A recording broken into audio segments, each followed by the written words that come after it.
खुदारा इस बात को समझो कि आज ये मुल्क एक ऐसे दौर से गुजर रहा है जहां पे आपको हमको अपने इख्तिलाफात को बलाए ताक रखते हुए इस मुल्क की मोहब्बत में हमको सबको एक होना होगा। हिंदुस्तान की आजादी से लेकर आज की तारीख तक ऐसे दिन नहीं आए जो आज के दिन हैं। ख्वाब तो दिखाया गया था अच्छे दिन का, लेकिन अच्छे दिन तो नहीं आए। ख्वाब तो दिखाया गया था 15 लाख का, 15 लाख तो नहीं आए। ख्वाब तो दिखाया गया था कि पहले शौचालय बाद में दीवाले, लेकिन आज ना देवाले बन गए, लेकिन शौचालयों से आज भी गोवंडी महरूम है। बनाने वालों ने देवाले तो बना दिए, लेकिन शौचालय नहीं है। क्या बताऊं मैं आपको, एक साल अगर गुजर जाए तो हिंदुस्तान की आजादी के 80 साल होंगे। 80 साल, और आज भी रेल के पटरियों के पास हिंदुस्तानी अपनी फरागत हासिल करता है, फारिग होता है पटरियों के पास। यह है, आज भी सारे हिंदुस्तान में बिजली नहीं, साफ पीने का पानी नहीं, रोजी नहीं, रोटी नहीं, महंगाई है, किसानों की खुदकशी है, तालीमी इदारे नहीं, बीमारों के इलाज के लिए दवाखाने नहीं, काम करने के लिए सनतें नहीं, इंडस्ट्रीज बंद हो रही हैं, रुपये की कदर गिर रही है, महंगाई आसमान को छू रही है, पेट्रोल की कीमत आसमान को छू रही है, चावल, आटा, तेल की कीमतें आसमान को छू रही हैं, गरीब दाने दाने को तरस रहा है, मोहताज है। लेकिन इस मुल्क में क्या हो रहा है? सिर्फ हिंदू मुस्लिम, हिंदू मुस्लिम, हिंदू मुस्लिम, लफ्जियात घर वापसी, लफ्जियात घर वापसी, बीफ बैन, अजान बैन, हिजाब बैन, SIR, CAA, NRC। अरे आप बताओ और क्या है? क्या मुल्क का मसला मुसलमान है? अरे 50,000 फिसादात में अपनी इज्जतों को खोने वालों का नाम मुसलमान है। 50,000 फिसादात के जरिए अपनी इस्मतों को खोने वालों का नाम मुसलमान है। 50,000 फिसादात में अपने आशियानों को जलता हुआ बेबसी के आलम में देखने वाले का नाम मुसलमान है। अपने बच्चों को जेलों में जाता हुआ देखने वाले का नाम मुसलमान है। अपनी शरीयत का पर हमला होता हुआ देखने वाले का नाम मुसलमान है। मसाजिदों को शहीद होता हुआ देखने वाले का नाम मुसलमान है। अरे हम लुटते रहे, लुट रहे हैं, आने वाले कल में भी अगर लुटेरे लूटते हैं तो लूटे। तुम लूटते लूटते थक जाओगे, लेकिन हम लुटते लुटते थकेंगे नहीं। देखेंगे कितना दम है मारने वाले में, देखेंगे कितनी ताकत है मारने वाले में। अरे क्या जुल्म! क्या इस मुल्क का मसला मुसलमान है? क्या इस मुल्क का मसला मुसलमानों की शरीयत है? क्या ये मुल्क का मसला क्या मुसलमान खवातीन का हिजाब है? क्या ये मुल्क का मसला मुसलमानों की इबादत गाहें मसाजिद है? क्या ये मुल्क का मसला CAA, NRC या SIR है? क्या ये मुल्क का मसला बीफ बैन है? क्या ये मुल्क का मसला अज़ा पे रोक लगाना है? नहीं मेरे भाई, ये मुल्क का मसला अगर सबसे बड़ा कुछ है तो महंगाई है, बेरोजगारी है, रोटी है, रोजी है, कपड़ा है, मकान है, खुशहाली है, तरक्की है। लेकिन क्या नरेंद्र मोदी को इस मुल्क की फिक्र है?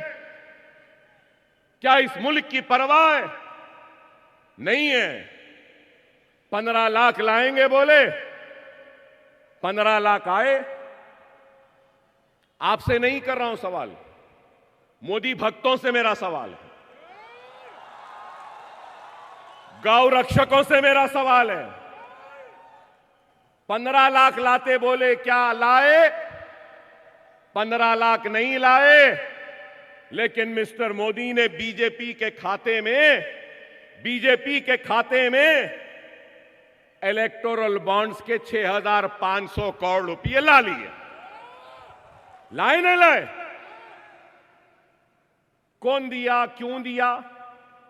अरे मैं यहां खड़ा हुआ हूं, मुझे कोई एक पैसा नहीं दे रहा। दे रहे कोई नहीं दे रहे। फिर मोदी को 6,500 कहां से आए, क्यों दिए?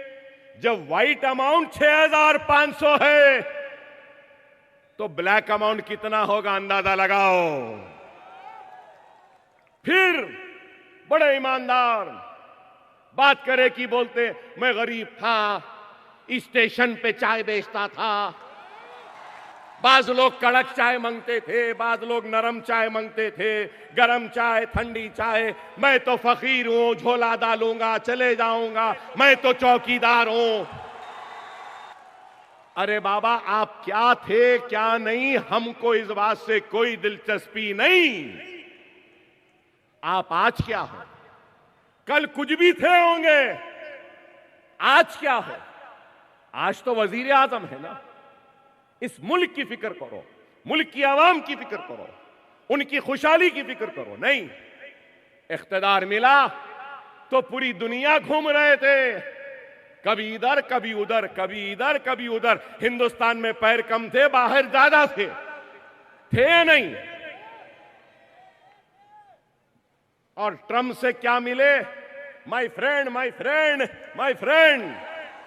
आज ट्रम्प क्या करे? आज ट्रम्प क्या करे?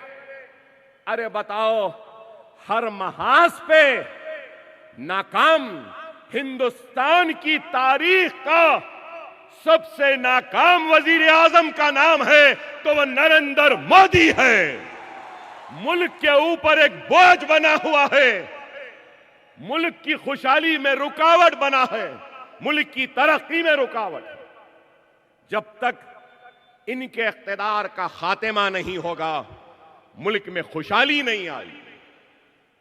आप हैं यहां पे समझदार, पढ़े लिखे आईपीएस ऑफिसर्स भी हैं। क्या मिस्टर मोदी ने मनमोहन सिंह से नहीं कहा था $1 is equivalent to more than your age? Mister Manmohan Singh बोले थे ना।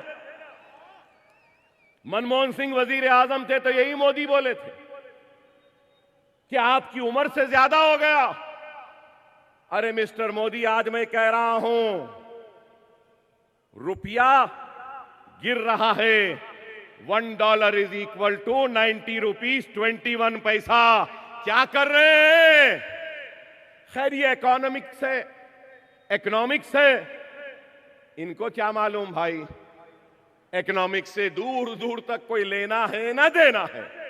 ना इकोनॉमिक्स की स्पेलिंग आएगी, ना कॉमर्स की आएगी, ना बैंकिंग की आएगी, ना करेंसी की आएगी। इनको तो बस कड़क चाय, नरम चाय, चाय चाय चाय चाय, ठंडी चाय, गरम चाय, यही है। इस वास्ते मुल्क का यह हाल है। अरे आज हमको और आपको सोचना होगा कि हम क्या करें। अगर आज हम खामोश रहेंगे तो याद रखो, इनके जुल्म, इनकी नाइंसाफी में इजाफा होता रहेगा। याद रखो, तलाक सलासा का कानून बना तो ऐवान में, वक्त तरमीमी बिल आया तो ऐवान पार्लियामेंट में, अगर CA/NRC का कानून बना तो पार्लियामेंट में, अगर जो भी कानून बनता है ये मैदानों में, सड़क पर नहीं बनते, कानून ऐवानों में बनते हैं। जमहूरियत में नुमाइंदों की अहमियत होती है। एक एमपी है, मजलिस का तो ये हाल है, अंदाजा लगा लो एक 10-15 हो गए तो क्या हाल होगा। सही है या नहीं? मानते ना मेरी बात को? जमहूरियत में नुमाइंदों की अहमियत होती है, कामयाब होकर ऐवान में जाने की अहमियत होती है। और आज अगर हम निचली सतह से अपनी पार्टी को, अपने नुमाइंदों को, अपनी आवाज को ऐवानों तक नहीं पहुंचाएंगे तो फिर हम बेआवाज रह जाएंगे। मैं अगर यहां खड़े रहकर अगर चीखूंगा, चिल्लाऊंगा, पुकारूंगा तो मेरे हलक से खून निकलेगा, मेरी आवाज बैठ जाएगी। आप नारे नारे लगाते रहेंगे, जोश में आ जाएंगे, लेकिन मेरी और आपकी आवाज यहीं पर, यहां से थोड़े दूर तक जाके दम तोड़ देगी। लेकिन वो आवाज जो ऐवानों में गूंजती है उसकी अहमियत रहती है। खुदारा मेरी बात को समझो, खुदारा मेरी बात को समझो, गाफिल ना रहो। हिजाब करती हुई मेरी बहन की तड़प को महसूस करो। वो सर पे टोपी पहना हुआ मेरा भाई जिसकी टोपी को उछाला गया, उसके दर्द को समझो। दाढ़ी थी तो ट्रेन में गोली मारी गई, उसके दर्द को समझो। खुदारा मॉब लिंचिंग के जरिए हमको लोच लोच कर मारा गया, उनकी तकलीफ को समझो।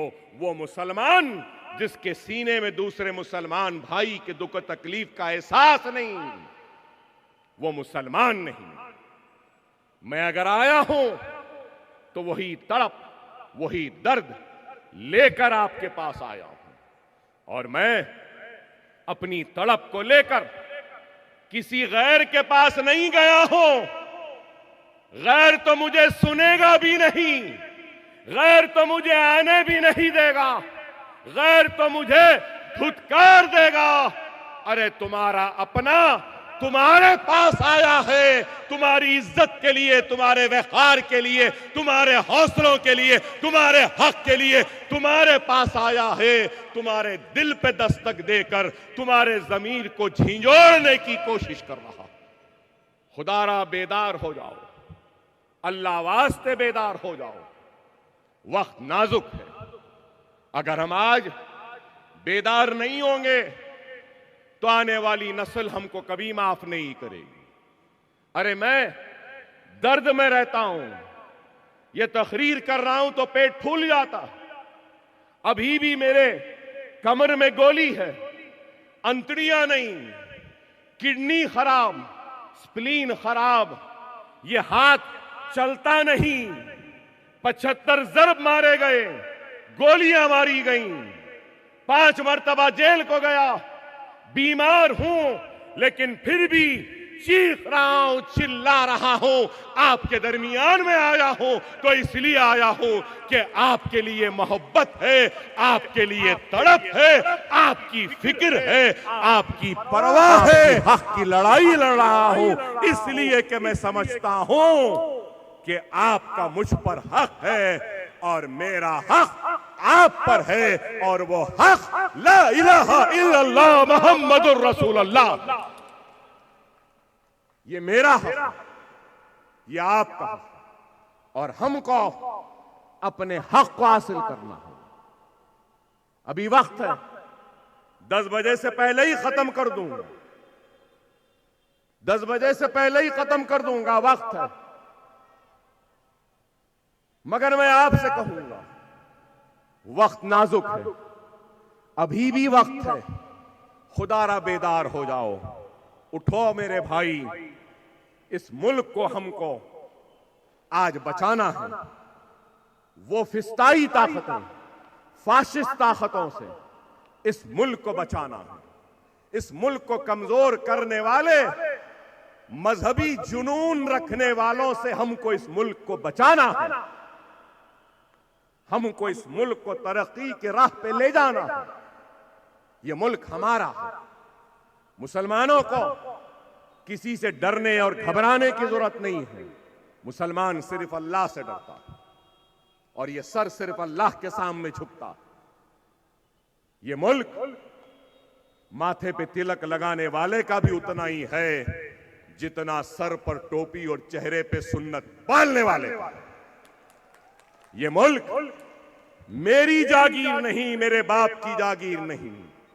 ये मुल्क नरेंद्र मोदी की भी जागीर नहीं।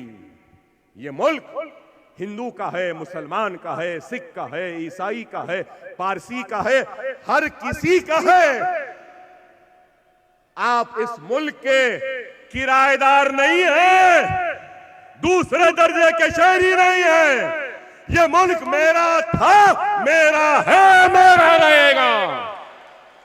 है ना? डर रहे हैं क्या?